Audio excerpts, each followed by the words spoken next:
Hello दोस्तों, आज हम स्टार्ट कर रहे हैं बीएनएस का न्यू लेक्चर और इस लेक्चर में हम पढ़ेंगे सेक्शन 111, 112, 113 यानी 111, 112 एंड 113। इससे पहले 110 तक हम कंप्लीट कर चुके हैं, 110 सेक्शन तक। उसके बाद में 110 सेक्शन उधर जो 308 सेक्शन थी, ठीक है, आईपीसी में। उसके बाद जो 309 सेक्शन है वो यहाँ पर हटा दी गई है, मतलब रिपीट कर दी गई है। बीएनएस में उसको नहीं रखा गया है, ठीक है। अब 310 सेक्शन इधर 310 है, तो 310 सेक्शन हम बाद में पढ़ेंगे, ठीक है। उसके बाद में हम बात करते हैं सेक्शन 111, मतलब 310 सेक्शन, 311 सेक्शन, ये दोनों सेक्शन 310, 311 ये जो ठग और ठग के लिए दंड, इसके संबंध में प्रोविजन करता है। इसको यहाँ से बीएनएस में से हटा दिया गया है, ठीक है, ये प्रोविजन। तो 309 हट गया है, 310, 311 तीन सेक्शन हटे और तीन सेक्शन यहाँ पर जोड़े गए, 111, 112, 113, ठीक है। तो अब बात आती है इसमें संगठित अपराध की, ऑर्गेनाइज्ड क्राइम। ये ऑर्गेनाइज्ड क्राइम क्या होता है? जो संगठन, देखो संगठित मतलब संगठन, संगठन मतलब जो साथ में मिलकर के एक कठिन यानी एक ऑर्गेनाइजेशन टाइप से बना लेते हैं, उसी को संगठन बोला जाता है ना। तो संगठित अपराध का मतलब यही है कि कुछ व्यक्ति मिलकर के इस तरह का साथ में फिर वो ग्रुप बना करके, गैंग बना करके, जिसको यहाँ पर सिंडिकेट बोला गया है, ठीक है। तो संगठित अपराध क्या होता है कि किसी संगठित अपराध सिंडिकेट, संगठित अपराध सिंडिकेट ये एक वर्ड है, इसकी अलग से परिभाषा दी गई है एक्सप्लेनेशन में, इसकी अलग से परिभाषा दी गई है। संगठित अपराध सिंडिकेट, इसमें दो या दो से अधिक व्यक्ति होते हैं संगठित अपराध सिंडिकेट में। तो एक तो क्वेश्चन प्री का यहाँ से बनेगा कि संगठित अपराध सिंडिकेट के लिए मिनिमम कितने व्यक्ति होने आवश्यक हैं? तो दो, ठीक है। अब उसके बाद में एक वर्ड है यहाँ पर सिंडिकेट। इस सिंडिकेट का मतलब क्या होता है? सिंडिकेट को एक ग्रुप बोला जाता है, ठीक है ना। और ग्रुप वो किसी अकेले या ऑर्गेनाइजेशन के साथ में कंबाइन होकर के और वो मिलकर के किसी प्रोमोट करते हैं किसी कॉमन इंटरेस्ट को, उनका जो कॉमन इंटरेस्ट होता है उसको वो प्रमोट करते हैं। जैसे कॉमन इंटेंशन में होता है ना कि दो या दो से अधिक मिलकर के किसी कार्य को करने के लिए, अग्रसर करने की दिशा में मिलकर के सामान्य आशय के अनुसरण में, ठीक है। तो ऐसे ही सिंडिकेट में भी यही होता है कि दो या दो से अधिक व्यक्ति यहाँ पर सिंडिकेट में होते हैं, ठीक है। और वो मिलकर के किसी कार्य के लिए एक हित, समान हित होता है सभी का, कॉमन इंटरेस्ट होता है और कॉमन इंटरेस्ट के लिए ही वो कार्य करते हैं, तो उसको सिंडिकेट बोला जाता है। तो संगठित अपराध सिंडिकेट में दो या दो से अधिक व्यक्ति होंगे, ठीक है। अब वो जब दो या दो से अधिक व्यक्ति होंगे ना, फिर वो मिलकर के एक सिंडिकेट के रूप में, सिंडिकेट मतलब चाहे वो इंडिविजुअल भी हो सकता है वहां पर या ग्रुप में भी हो सकता है या टोली के रूप में भी हो सकते हैं, ठीक है। टोली मतलब गैंग के रूप में भी हो सकता है या इंडिविजुअल यानी अकेले भी हो सकता है या फिर कलेक्टिवली सामूहिक रूप से वो कार्य करते हुए। सतत विधि विरुद्ध क्रियाकलाप, एक वर्ड और है इसमें, सतत विधि विरुद्ध क्रियाकलाप, ठीक है। इसको बोलते हैं कंटिन्यूइंग अनलॉफुल एक्टिविटी। इसकी भी परिभाषा एक्सप्लेनेशन में अलग से दी गई है, ठीक है। तो ये दो वर्ड यहाँ पर अलग से परिभाषित किए गए हैं। ऐसे ही आर्थिक अपराध इज इकोनॉमिक ऑफेंस, इसको भी अलग से डिफाइन किया गया है। तो तीन वर्ड अलग से डिफाइन किए गए हैं इसमें। तो अब पढ़ते हैं पहले कि संगठित अपराध सिंडिकेट के सदस्य के रूप में है या फिर ऐसे सिंडिकेट की ओर से, सिंडिकेट की ओर से मतलब होता ना कि ग्रुप बना लिया, ग्रुप में से कोई एक कार्य करने के लिए चला गया, तो ऐसे सिंडिकेट की ओर से अब उस संगठित अपराध सिंडिकेट के सदस्य के रूप में या तो वह व्यक्ति अकेले कार्य करे या फिर आपस में से किसी के साथ में मिलकर के सामान्य मति से, है ना, यानी यहां पर वो कार्य कर रहे हैं, इसको बोलते हैं सामान्य मति से, यानी एक्टिंग इन कंसर्ट, सामान्य मति से कार्य करते हुए। ठीक है,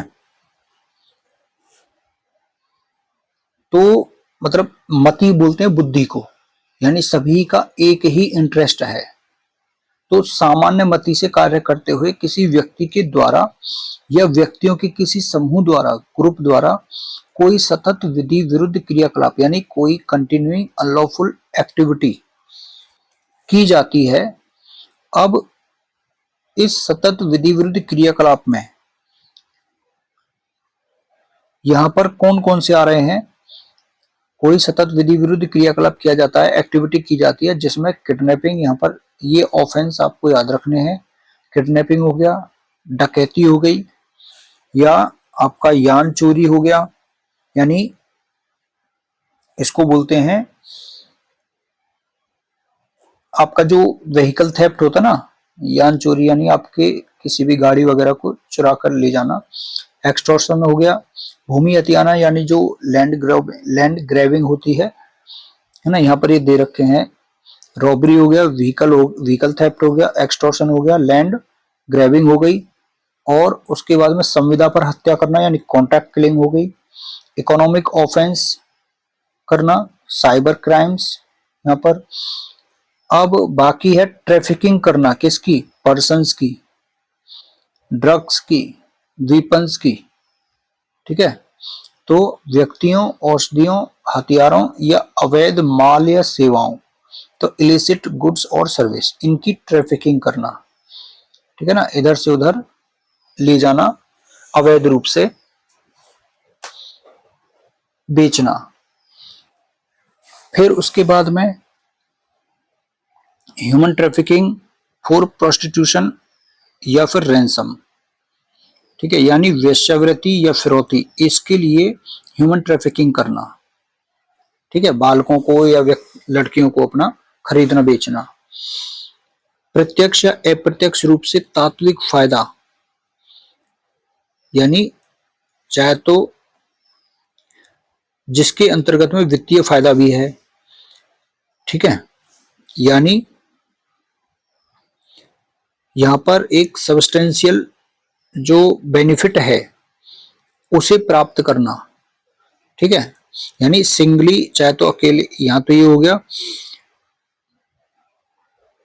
यहां पर आप देखेंगे डायरेक्ट और इनडायरेक्ट मटेरियल बेनिफिट, जो तात्विक फायदा है, कोई भी भौतिक मतलब जो है सुख यानी भौतिक फायदा मतलब उसको प्राप्त करने के लिए, चाहे वो डायरेक्टली या इनडायरेक्टली। मटेरियल फैक्ट बेनिफिट, जिसके अंतर्गत में वित्तीय फायदा भी है, यानी फाइनेंशियल बेनिफिट भी उसके अंतर्गत में शामिल है, प्राप्त करने के लिए हिंसा का प्रयोग करते हैं। ठीक है, हिंसा का प्रयोग करते हैं, यानी हिंसा मतलब वायलेंस का यूज करते हैं, हिंसा की धमकी देते हैं यानी थ्रेट ऑफ वायलेंस करते हैं, अभित्रास प्रपीड़न करते हैं यानी जो इंटिमिडेशन है, किसी को धमकाना, हड़काना। ठीक है, प्रपीड़न यानी कोयर्सन करते हैं या अन्य विधि विरुद्ध साधनों के द्वारा कारित करता है, वह संगठित अपराध गठित करेगा। अब यहां से आपको, अभी तो एक एक शब्द को हमने ध्यान से देखा है, अब बात आती है इसको थोड़ा सा एक साथ अब पढ़ने की। यानी जो ऑर्गेनाइज्ड क्राइम होता है, वो ऑर्गेनाइज्ड क्राइम सिंडिकेट को कोई भी मेंबर या उस सिंडिकेट की ओर से कोई भी अकेले या किसी दूसरे व्यक्ति, सिंडिकेट के ही किसी दूसरे व्यक्ति के साथ में मिल करके और एक्टिंग इन कंसर्ट यानी सामान्य मति से कार्य करते हुए कोई व्यक्ति के द्वारा या व्यक्तियों के किसी ग्रुप के द्वारा कोई सतत विधि विरुद्ध क्रियाकलाप किया जाता है।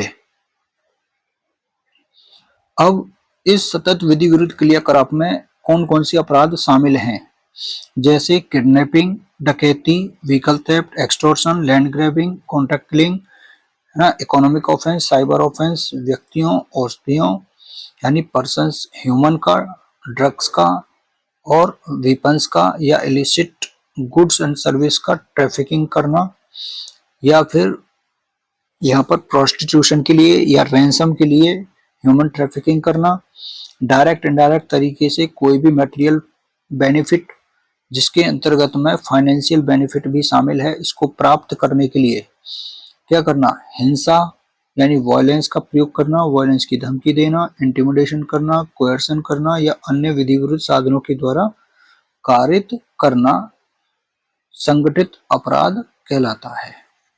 ठीक है, तो अब हमने इसको अलग अलग पढ़ लिया। अब उसके बाद में यहां पर जो वर्ड प्रयोग हुए हैं उनकी यहां पर हम देखते हैं डेफिनेशन। इसमें डेफिनेशन संगठित अपराध सिंडिकेट, पहले इसकी डेफिनेशन है कि डेफिनेशन क्या है, इसको एक्सप्लेन किया जा रहा है एक तरह से कि संगठित अपराध सिंडिकेट का मतलब क्या है। तो यहाँ पर आप देखेंगे कि दो या दो से अधिक व्यक्ति, तो संगठित अपराध ऑर्गेनाइज्ड क्राइम सिंडिकेट में दो या दो से अधिक पर्सन्स होते हैं, यानी इनका ग्रुप हो गया। और फिर ये जो एक सिंडिकेट के रूप में है ना, या फिर टोली के रूप में, टोली मतलब गैंग, या फिर इंडिविजुअल या सामूहिक रूप से यानी कलेक्टिवली कार्य करते हैं। और कार्य करते हुए किसमें होते हैं, सतत विधि विरुद्ध क्रियाकलाप में वो एंगेज होते हैं। ठीक है ना, इंडल्ज बोलते हैं इसको, इंडल्ज होते हैं, संलिप्त होते हैं, सतत विधि विरुद्ध यानी कंटिन्यूअस अनलॉफुल एक्टिविटी में वो शामिल होते हैं। तो ये एक संगठित अपराध सिंडिकेट की डेफिनेशन हो गई। उसके बाद में नेक्स्ट है जो कंटिन्यूइंग अनलॉफुल एक्टिविटी है, उसका मतलब क्या है। तो जो कंटिन्यूइंग अनलॉफुल एक्टिविटी है उसमें पहला तो ये है कि वो प्रोहिबिटेड बाय लॉ होने चाहिए, यानी जो आप कार्य या एक्टिविटी कर रहे हो वो विधि द्वारा प्रतिषिद्ध यानी प्रोहिबिटेड बाय लॉ होना चाहिए। तो प्रोहिबिटेड बाय लॉ ऐसा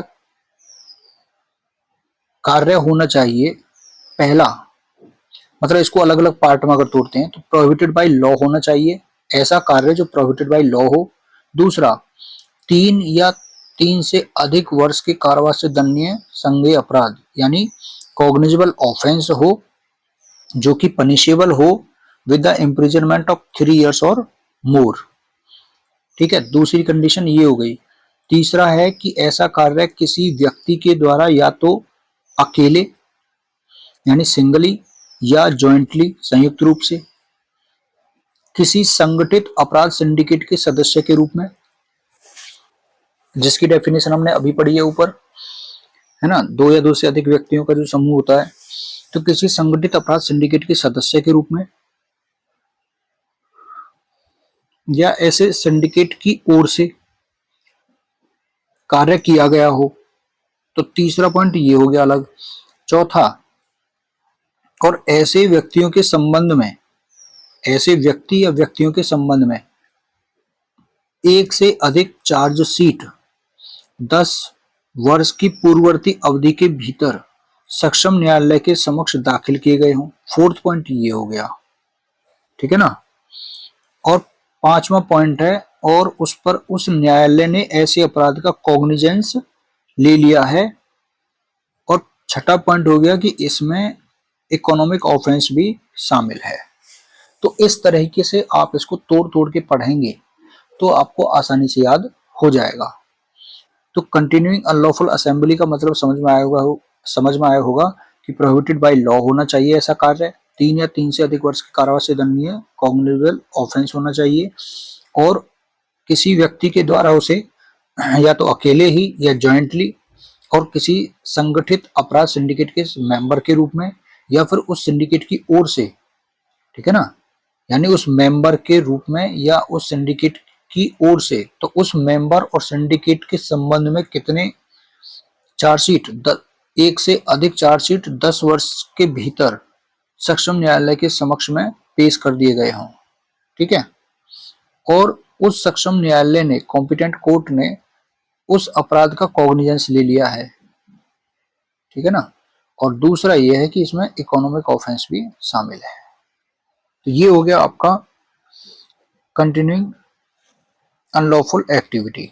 उसके बाद में जो इसमें इकोनॉमिक ऑफेंस की बात आई है उसको भी स्पष्टीकरण किया गया है। इसमें कौन कौन से ऑफेंस आते हैं? इसमें आते हैं क्रिमिनल ब्रीच ऑफ ट्रस्ट यानी आपराधिक न्यास भंग, दूसरा फॉर्जरी आता है, counter fitting of currency notes आता है, यानी करेंसी नोट्स का मतलब करेंसी नोट हो गया, बैंक नोट हो गया और सरकारी स्टाम्प यानी गवर्नमेंट स्टाम्प हो गए, इनका क्या करना है? काउंटर फिटिंग करना, ठीक है, इनका काउंटर फिटिंग करना।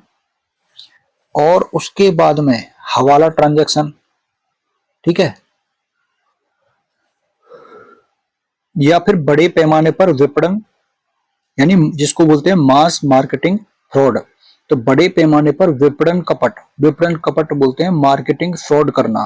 यानी जैसे आपने देखा होगा कि बहुत सारे लोग स्कीम चलाते हैं और स्कीम चला करने के बाद में उसे लोगों को बहका करके मतलब धोखे में लेकर, कपट तो तभी होगा ना, तो धोखे में लेकर के स्कीम चलाते हैं और स्कीम चला करके फिर वहां से फरार हो जाते हैं पैसे वैसे कमाने के बाद में, ठीक है। तो ये बड़े पैमाने पर इस तरह का फ्रॉड चलता है, तो इसको मास मार्केटिंग फ्रॉड कहते हैं। या फिर किसी प्रारूप में, किसी भी फॉर्म में कोई मॉनेटरी बेनिफिट यानी कोई धनीय फायदा प्राप्त करने के लिए विभिन्न व्यक्तियों के साथ कपट करने के लिए कोई स्कीम, यहां पर ये रहा कि कोई स्कीम चलाना, है ना। और बड़े पैमाने पर मार्केटिंग, यहाँ पे बहुत सारे ऐसे होते हैं कि फ्रॉड टाइप से जो है कॉल सेंटर या बैंकिंग का या इस तरह का जो है वो फ्रॉड भी करते हैं, ठीक है ना। उसके बाद में कोई बैंक है या कोई भी जो फाइनेंशियल इंस्टीट्यूशन है यानी वित्तीय संस्था है या फिर कोई अन्य इंस्टीट्यूशन या ऑर्गेनाइजेशन है, उसको कपट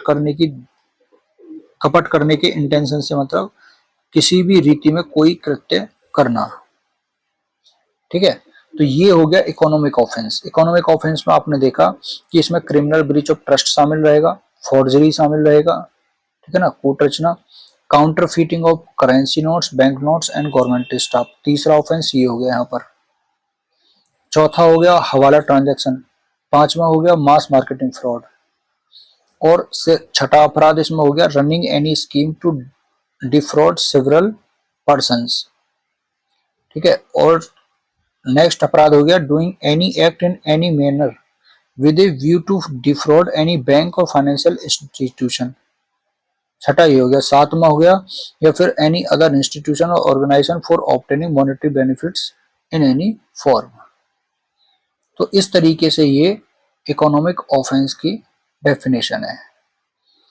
अब इसके बाद जो आता है वो है इसके लिए पनिशमेंट की बात किया करता है क्लॉज सेकंड, कि कोई व्यक्ति जो ऑर्गेनाइज्ड क्राइम करता है उसको दंड कैसे मिलेगा। तो जब वो हिंसा की धमकी देता है, हिंसा का प्रयोग करता है, ठीक है, तो यहाँ पर उसके परिणाम स्वरूप जब वो कार्य करता है तो यहाँ पर उसमें चूंकि डकैती भी शामिल है ना, डकैती होगी तो लूट भी शामिल हो गई, एक्सटॉर्शन हो गया, है ना, या कॉन्ट्रैक्ट किलिंग हो गई। तो अब कॉन्ट्रैक्ट किलिंग होगी तो वहां तो मर्डर ही होगा, ठीक है ना। तो यहाँ पर जब ऑर्गेनाइज्ड क्राइम का कोई भी मेंबर जब ऑफेंस करता है और उस ऑफेंस के परिणाम स्वरूप क्या होता है, किसी व्यक्ति की मृत्यु हो जाती है, तो वहां पर जो पनिशमेंट है वो कैसा मिलेगा, या तो डेथ पेनल्टी या लाइफ टाइम इम्प्रिजनमेंट, ठीक है। तो यहाँ पर मृत्यु दंड का जो प्रावधान है 111(2) में आप याद रखेंगे, 111(2) में मृत्यु दंड का भी प्रावधान है, और साथ ही साथ जुर्माना। और जुर्माना कितना है वो भी यहाँ पर एक्सप्लेन कर रखा है कि 10 लाख रुपए से कम का नहीं होगा, यानी मिनिमम 10 लाख रुपीस यहाँ पर जुर्माना भी होगा। सेकंड यहाँ पर देखेंगे कि अगर मृत्यु नहीं होती है यानी अन्य मामला होता है, यानी जो घटना की जा रही है वही होती है, तो वह ऐसी अवधि के कारावास से दंडनीय होगा जो 5 वर्ष से कम नहीं, यानी 5 वर्ष से लेकर के आजीवन कारावास तक उसको, लाइफ टाइम इम्प्रिजनमेंट तक उसको दंड मिलेगा। और साथ ही साथ में ऐसा जुर्माना, यहाँ पर फाइन कितना होगा, जो 5 लाख रुपए से कम नहीं होगा, यानी मिनिमम 5 लाख रुपीज।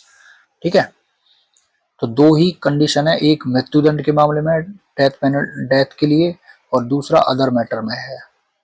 ठीक है, अब उसके बाद में यहाँ पर इस ऑर्गेनाइज्ड क्राइम के लिए अलग अलग कंडीशन है जिसके लिए यहाँ पर पनिशमेंट दिया जा रहा है। जैसे जो यहाँ पर थर्ड क्लॉज है, वहां पर उस ऑर्गेनाइज्ड क्राइम का कोई भी अगर एबेटमेंट करता है, दुष्प्रेरण करता है, या फिर अटेम्प्ट करता है, या फिर कॉन्स्पिरेसी करता है, ठीक है, या फिर उसे जानते हुए कि उसे करने के लिए, ऑर्गेनाइज्ड क्राइम को करने के लिए उसको आसान, सुकर बनाना मतलब उसको फैसिलिटेट करना, यानी आसान बनाता है उस अपराध को करने के लिए, यानी कुछ न कुछ उसको मदद पहुंचाता है जिससे वो कार्य आसान हो सके। या फिर ऑर्गेनाइज्ड क्राइम के किसी प्रारंभिक कार्य में अन्यथा उसे एम्प्लॉयड करता है, एंगेज करता है, नियोजित करता है, तब वहां पर जो पनिशमेंट होगा वो मिनिमम 5 इयर्स का होगा। ठीक है, और लाइफ टाइम इम्प्रिजनमेंट तक हो सकता है। और फाइन क्या होगा, फाइन मिनिमम 5 लाख रुपीज। तो ये जो थर्ड क्लॉज है और जो सेकंड क्लॉज का जो अन्य मामले हैं, ये दोनों सेम पनिशमेंट है इसमें। ठीक है, तो सेकंड और थर्ड में यहाँ पर सेम पनिशमेंट है। बाकी इसका जो सेकंड का जो ए वाला क्लॉज है, ये बी वाले क्लॉज के लिए सेम पनिशमेंट है, और ए के लिए तो डेथ पेनल्टी है या लाइफ टाइम इम्प्रिजनमेंट है। उसके बाद में नेक्स्ट है फोर्थ वाला पॉइंट। फोर्थ वाला पॉइंट क्या कहता है कि जो ऑर्गेनाइज्ड क्राइम सिंडिकेट की जो डेफिनेशन हमने पढ़ी है, उसका मेंबर है, ठीक है, केवल मेंबर होना ही उसको दंडनीय यहाँ पर ठहराता है फोर्थ क्लॉज में। और उसको जो दंड मिलेगा वो 5 वर्ष से कम का नहीं होगा, और आजीवन कारावास तक हो सकता है, और साथ ही जुर्माने के लिए भी दायी होगा जो 5 लाख रुपए से कम नहीं होगा। यानी थर्ड और फोर्थ सेम पनिशमेंट। ठीक है, तो थर्ड, फोर्थ और यहाँ पर सेकंड का बी। ठीक है, इन अभी तक इनमें सेम पनिशमेंट है। अब आता है पांचवा पॉइंट।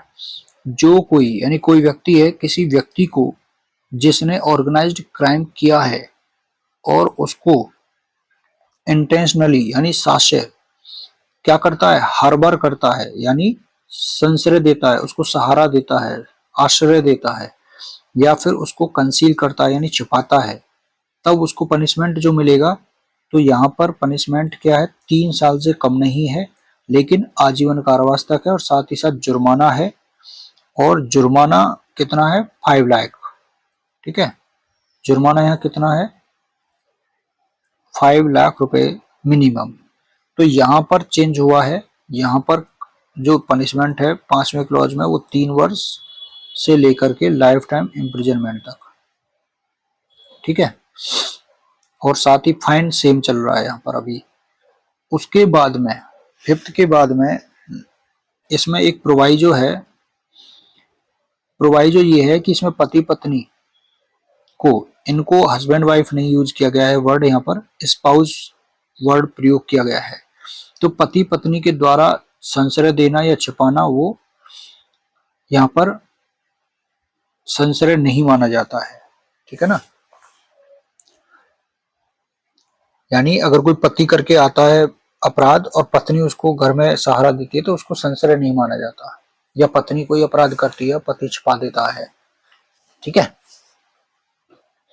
उसके बाद में 6th क्लॉज यहाँ पर क्या कहता है कि कोई व्यक्ति है जो ऑर्गेनाइज्ड क्राइम करने के,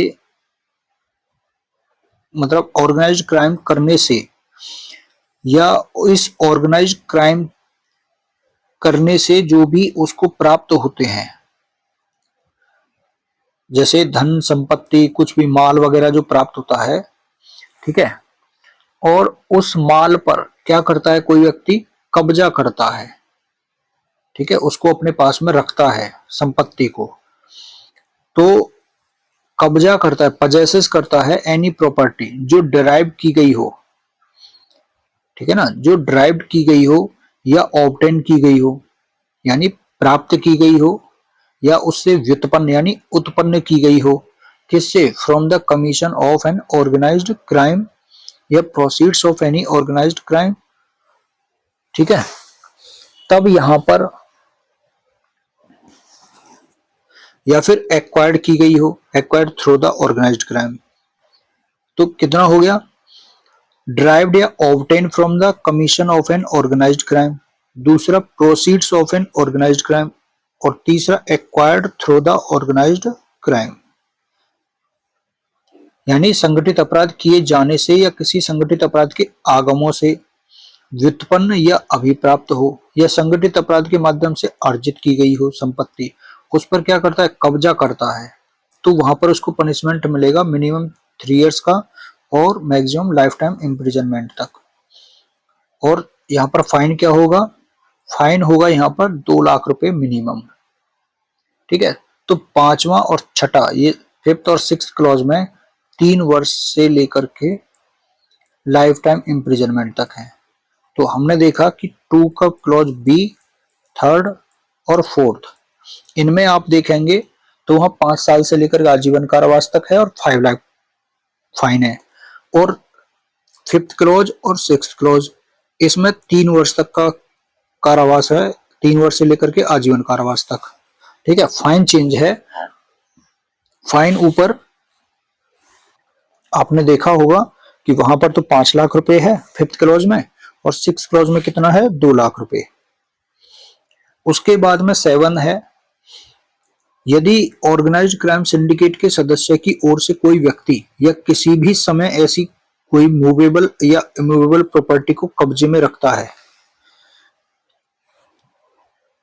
यानी जो ऑर्गेनाइज्ड क्राइम सिंडिकेट है उसके सदस्य की ओर से कोई व्यक्ति या किसी भी समय किसी ऐसी मूवेबल या इमूवेबल प्रॉपर्टी को कब्जे में रखता है जिसका वह क्या लेखा जोखा नहीं दे सकता, यानी कोई भी वह सेटिस्फैक्ट्री अकाउंट नहीं दे रहा है, उसका हिसाब किताब नहीं दे पा रहा है, तो फिर उसको जो पनिशमेंट मिलेगा वो 3 साल से लेकर के 10 वर्ष तक का यहाँ पर पनिशमेंट होगा, और साथ ही साथ जो जुर्माना होगा वो 1 लाख रुपए मिनिमम होगा। तो यहाँ पर ये पनिशमेंट इस तरीके से डिवाइड है, ठीक है। तो हमने देखा 111 सेक्शन में, ये यहाँ पर थोड़ा बड़ा सेक्शन था। इसके बाद में जो नेक्स्ट बड़ा सेक्शन है ना वो 113 है। अब जो दूसरा है वो है यहाँ पर छोटे संगठित अपराध, यानी जो पिटी ऑर्गेनाइज्ड क्राइम है वो। तो छोटे संगठित अपराध क्या है कि कोई व्यक्ति है जो ग्रुप में या गैंग में उसका सदस्य होते हुए या तो सिंगल या फिर जॉइंट, यानी सिंगली या जॉइंटली क्या करते हैं, इसमें आपको प्री के पॉइंट ऑफ व्यू से ना अपराध के नाम जरूर याद रखने हैं। तो प्री में क्या है कि ऑफेंस आएंगे, छोटे संगठित अपराध में कौन सा अपराध शामिल नहीं है, ऐसे करके। तो इसलिए यहाँ पर आपको अपराध याद रखने हैं। यहाँ पर जो अपराध है वो है थेफ्ट यानी चोरी, झपटमारी यानी जो स्नैचिंग होता है, छल यानी जो चीटिंग हो गई, और टिकटों का आपराधिक रूप से विक्रय यानी जो अनऑथराइज्ड सेलिंग होती है टिकट्स की वो, दूसरा अनऑथराइज्ड बैटिंग यानी अवैध रूप से शर्त लगाना, या फिर जुआ खेलना यानी गैम्बलिंग, या फिर लोक परीक्षा प्रश्न पत्रों का विक्रय करना यानी selling of public examination question papers, या फिर अन्य इस तरह का कोई भी आपराधिक कृत्य यानी क्रिमिनल एक्ट करना, तो वह कहलाएगा आपका छोटा संगठित अपराध या पिटी ऑर्गेनाइज्ड क्राइम, ठीक है। अब यहां पर इस चोरी को यहां पर ये बताया गया है कि जो चोरी है, थेफ्ट है, इसमें किस किस तरीके की चोरी यहां पर शामिल है। तो चोरी में चालाकी से चोरी करना वो शामिल है, ठीक है, यानी जिसको ट्रिक के द्वारा चोरी यानी ट्रिक थेफ्ट बोलते हैं, या फिर वाहन की निवास घर या कारोबार परिसर से चोरी, मतलब वाहन की चोरी, या मकान में से, या कोई भी आप बिजनेस जहां पे करते हो वहां से चोरी कर लेना, कार्गो से चोरी कर लेना, पॉकेट मारना, कार्ड स्किमिंग करना, शॉपलिफ्टिंग के माध्यम से चोरी करना, या एटीएम से चोरी करना, यानी एटीएम की चोरी कर लेना। ये सब यहाँ पर चोरी के अंतर्गत में शामिल हैं। ठीक है, तो ये अलग से यहाँ पर डिफाइन किया गया है जो पहले नहीं था। ठीक है, तो छोटे पिटी ऑर्गेनाइज्ड क्राइम को आपको याद रखना है कि उसके अंतर्गत में कौन कौन से ऑफेंस आएंगे। और जो 112 का सेकंड क्लॉज है उसमें पनिशमेंट दिया गया है, और पनिशमेंट जो होगा वो 1 साल से लेकर के 7 वर्ष तक का यहाँ पर पनिशमेंट होगा। ठीक है, और साथ ही साथ यहाँ पर जुर्माना भी देना होगा। अब उसके बाद में जो नेक्स्ट है वो है टेररिस्ट एक्ट, आतंकवादी कृत्य। आतंकवादी कृत्य क्या होता है? 113 सेक्शन में कोई व्यक्ति है जो भारत की एकता, अखंडता, संप्रभुता, सुरक्षा या आर्थिक सुरक्षा,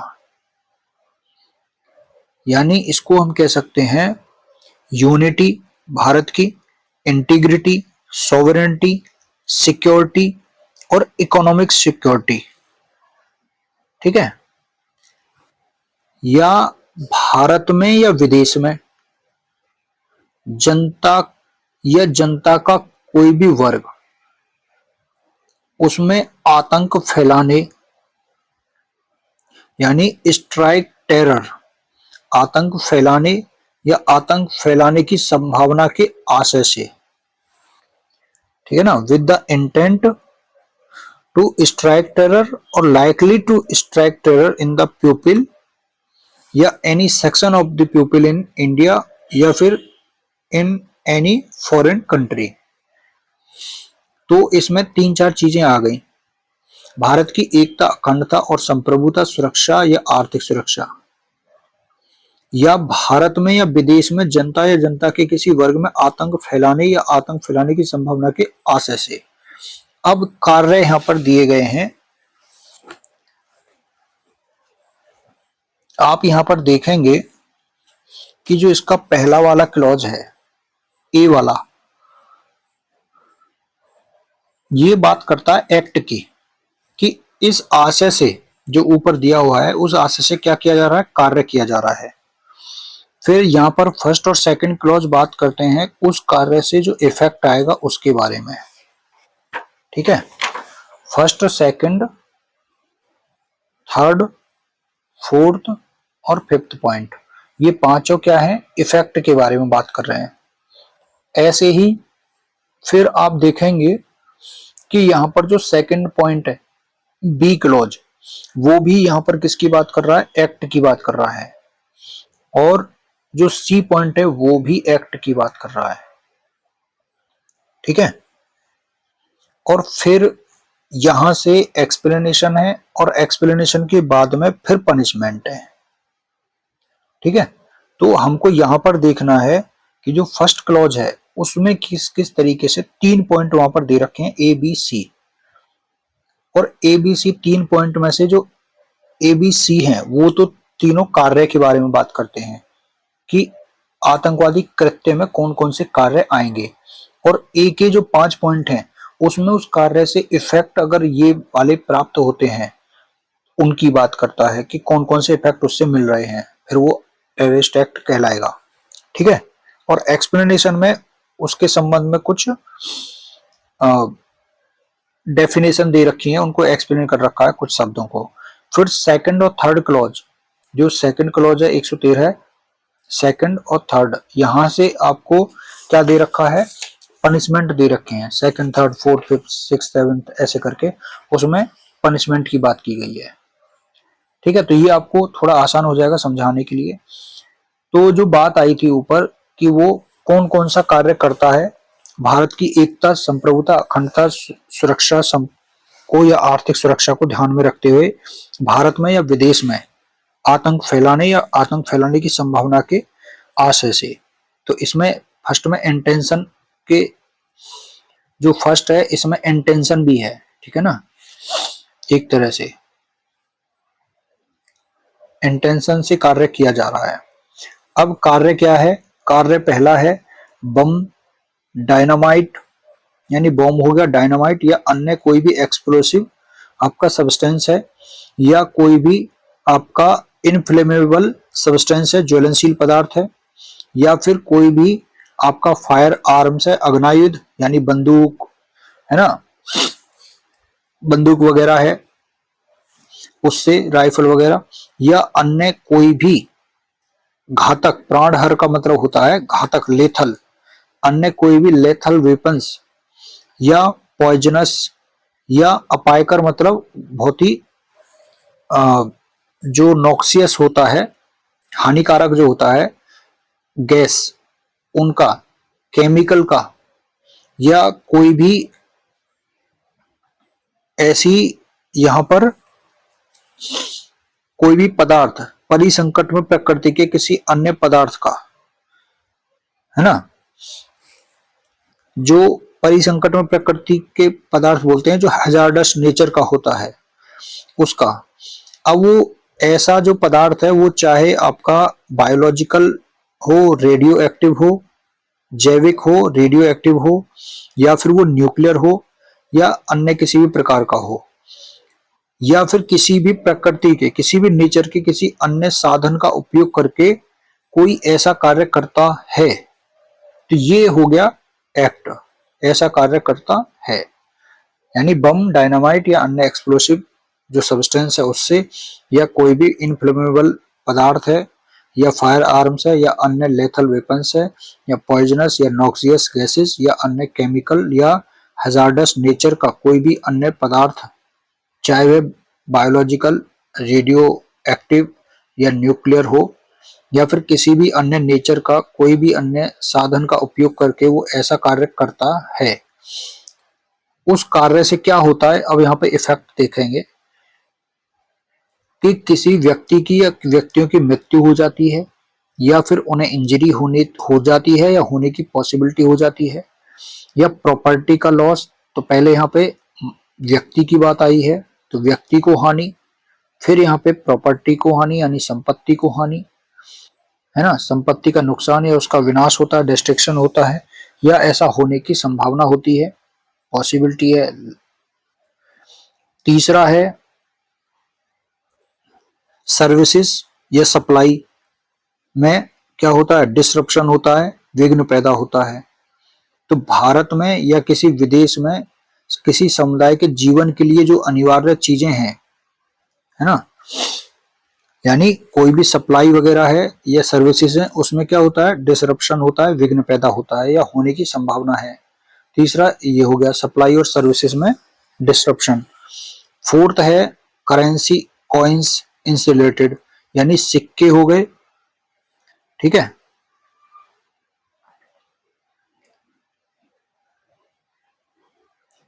सिक्के या अन्य सामग्री की कूटकृत, कूटकृत मतलब जो काउंटरफीट होता है, भारतीय कागज करेंसी, ठीक है, इंडियन पेपर करेंसी या कॉइन, या अन्य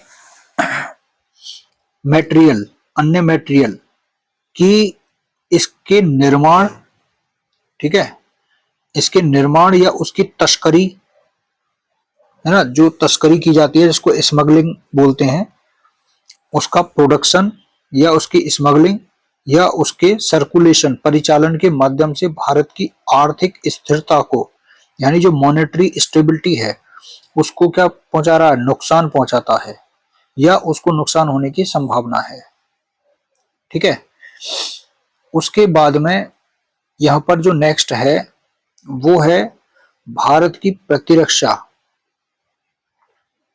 भारत की प्रतिरक्षा यानी डिफेंस ऑफ इंडिया, या इंडियन गवर्नमेंट या किसी स्टेट गवर्नमेंट या कोई अन्य ट्रिब्यूनल है, ठीक है ना, एजेंसी है, उनके किन्हीं भी प्रयोजन के संबंध में उपयोग की गई या उपयोग की जाने के लिए आश्रित भारत में या विदेश में कोई भी प्रॉपर्टी जो भारत की प्रतिरक्षा के लिए इंडियन गवर्नमेंट स्टेट गवर्नमेंट या उनकी जो एजेंसी हैं उनके लिए कोई भी अगर प्रॉपर्टी चाहे वो भारत में प्रयोग की जाती है या विदेश में प्रयोग की जाती है, उसको क्या पहुंचा रहा है, नुकसान या विनाश, यानी उसको डैमेज या डिस्ट्रक्शन होता है या होने की संभावना है।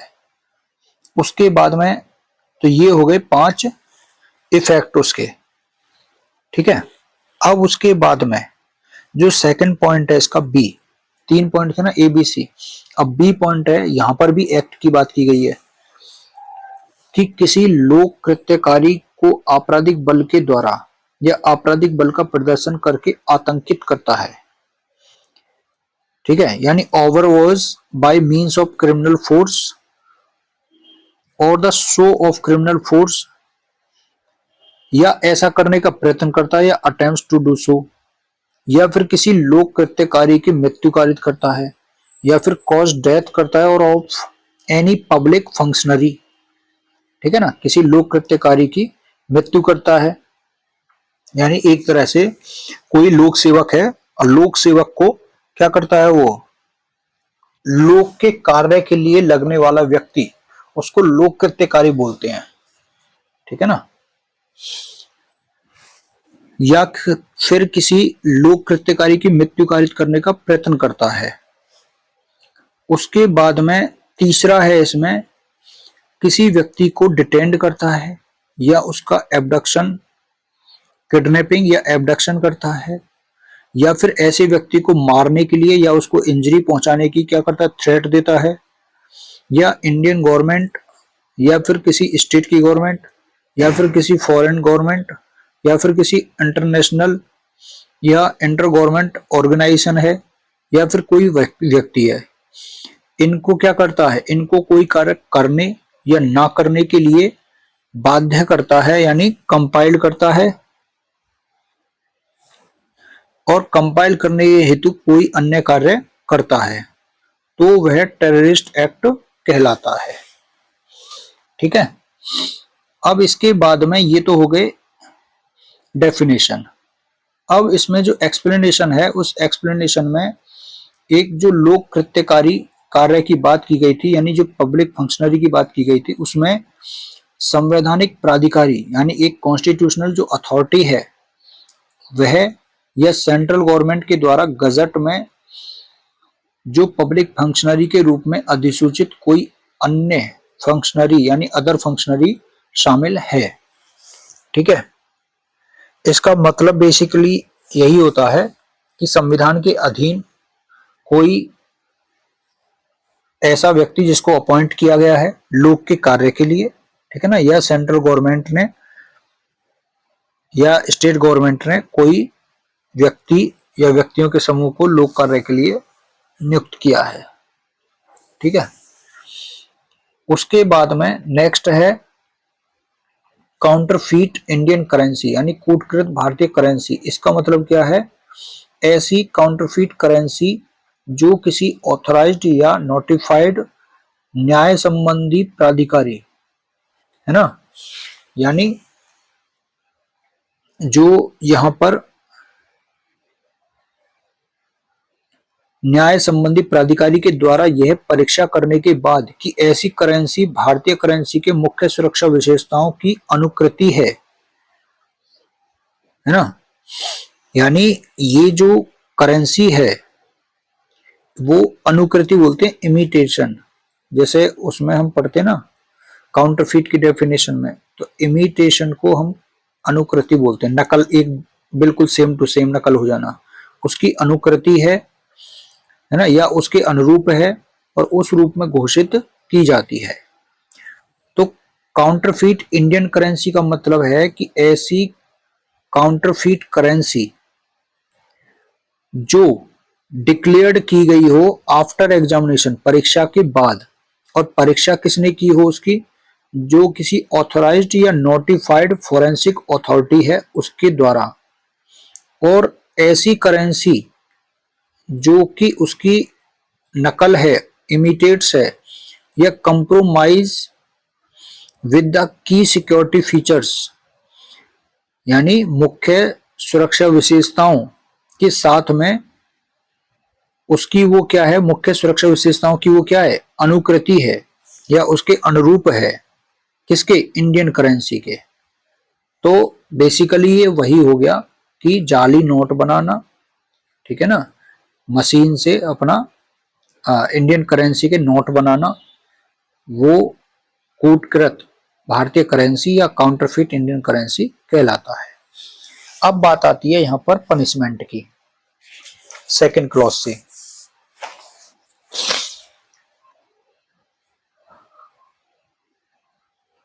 सेकंड क्लॉज में आप यहां पर पनिशमेंट देखेंगे तो जो हमने 111(2) वहां पर जो पनिशमेंट देखे थे वही हम 113(2) में देख रहे हैं, ठीक है ना।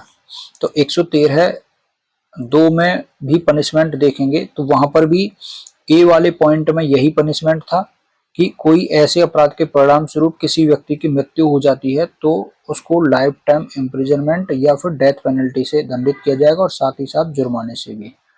ऐसे ही वहां पर जो बी पॉइंट के लिए जो पनिशमेंट था 111(2) में, ऐसे ही यहाँ पर अदर मैटर्स में, अदर केसेस में 5 साल से लेकर के आजीवन कारावास तक का दंड था और साथ ही साथ जुर्माना। तो ये भी सेम हो गया आप पनिशमेंट 111(2) ए और बी के साथ में, ठीक है। 111(3) की तरह यहां पर भी पनिशमेंट हो गया 111(3), यानी यहां पर आतंकवादी कृत्य करने की तैयारी करने का क्या करता है, कॉन्स्पिरेसी करता है, अटेम्प्ट करता है या एबेटमेंट करता है, ठीक है ना। या यहां पर पक्षपोषण करता है, पक्षपोषण बोलते हैं वकालत करना, एक तरह से उसकी एडवोकेट करना, या सलाह देना है ना, एडवाइज करता है, या उत्तेजित करता है, या उत्तेजित मतलब इंसाइट्स करता है, या फिर ऐसा कार्य किया जाना प्रत्यक्षतः या जानबूझकर, डायरेक्टली या नोइंगली, सुकर बनाता है यानी फैसिलिटेट करता है, आसान बनाता है उस कार्य को, तो उसको पनिशमेंट क्या मिलेगा, 5 साल से लेकर के आजीवन कारावास तक, यानी जो 111(3) में था, ठीक है ना, और साथ ही साथ जुर्माने से भी उसको दंडित किया जाएगा। तो ये भी पनिशमेंट सेम हो गया। उसके बाद में आप देखेंगे यहां पर जो फोर्थ क्लॉज है ये उसके साथ में मैचिंग नहीं करता है 111 के साथ में, ये अलग से है। और इसमें बात कर रहा है कि कोई व्यक्ति है जो टेररिस्ट एक्ट का ट्रेनिंग देने के लिए, तो ट्रेनिंग की बात की गई है फोर्थ क्लॉज में, और वो अपना कोई भी कैंप लगाता है, ठीक है ना, ट्रेनिंग देने के लिए, या उसका आयोजन करता है, ऑर्गेनाइज करता है, या टेररिस्ट एक्ट को करने के लिए कोई व्यक्ति या व्यक्तियों की क्या करता है, रिक्रूट करता है, भर्ती करता है या भर्ती करवाता है। तो बेसिकली यहाँ पर ट्रेनिंग देने के लिए व्यक्तियों की भर्ती के लिए जो पनिशमेंट है वो 5 वर्ष से लेकर के आजीवन कारावास तक और जुर्माना। तो पनिशमेंट तो सेम है लेकिन यहाँ पर क्लॉज 111 से अलग है ये। उसके बाद में यहाँ पर 5वां जो क्लॉज है वो 111(4) क्लॉज के साथ में आप मैच करेंगे तो सेम पाएंगे। कोई व्यक्ति जो टेररिस्ट ऑर्गेनाइजेशन यानी आतंकवादी संगठन का सदस्य है और आतंकवादी कृत्य में शामिल होता है तो उसको पनिशमेंट यहाँ पर क्या मिलेगा, आजीवन कारावास तक और जुर्माने का, ठीक है। वहां पनिशमेंट इसमें कुछ और था, यहाँ पनिशमेंट अलग है। वहां 5 साल से आजीवन कारावास तक, यहाँ केवल आजीवन कारावास तक है और जुर्माना। उसके बाद में छठा है यहाँ पर, छठा क्लॉज यहाँ पर 111 के क्लॉज 5 से आप कोरिलेट करेंगे तो सेम पाएंगे। यानी कोई व्यक्ति किसी ऐसे व्यक्ति को यह जानते हुए कि ऐसे व्यक्ति ने टेररिस्ट एक्ट का ऑफेंस किया है उसको क्या दे रहा है, हर्बर कर रहा है, स्वेच्छा संश्रय देता है या छिपाता है या हर्बर देने या छिपाने यानी कंसील करने का प्रयत्न करता है तो उसको पनिशमेंट क्या मिलेगा, 3 साल से लेकर के आजीवन कारावास तक और साथ ही साथ जुर्माना यानी फाइन। लेकिन फिर वही उसका प्रोवाइजो की तरह कि पति पत्नी यहाँ पर दंडित नहीं किए जाएंगे हर्बर के लिए, ठीक है ना। उसके बाद में 7th क्लॉज है यहाँ पर, 7th क्लॉज आपका जो 111(6) क्लॉज है आपका उससे कोरिलेट करेंगे। यानी कोई व्यक्ति जो आतंकवादी कृत्य यानी टेररिस्ट एक्ट करने से जो प्राप्त या ऑब्टेन्ड या आतंकवादी कृत्य करने के माध्यम से जो एक्वायर्ड प्रॉपर्टी है उसको जानते हुए पजेशन में लेता है, तो वहां उसको पनिशमेंट मिलेगा आजीवन कारावास तक और साथ ही साथ जुर्माने का। ठीक है, तो ये इस तरीके से यहां पर पनिशमेंट दिए गए हैं। अब इसमें जो लास्ट एक्सप्लेनेशन है वो ये बात कर रहा है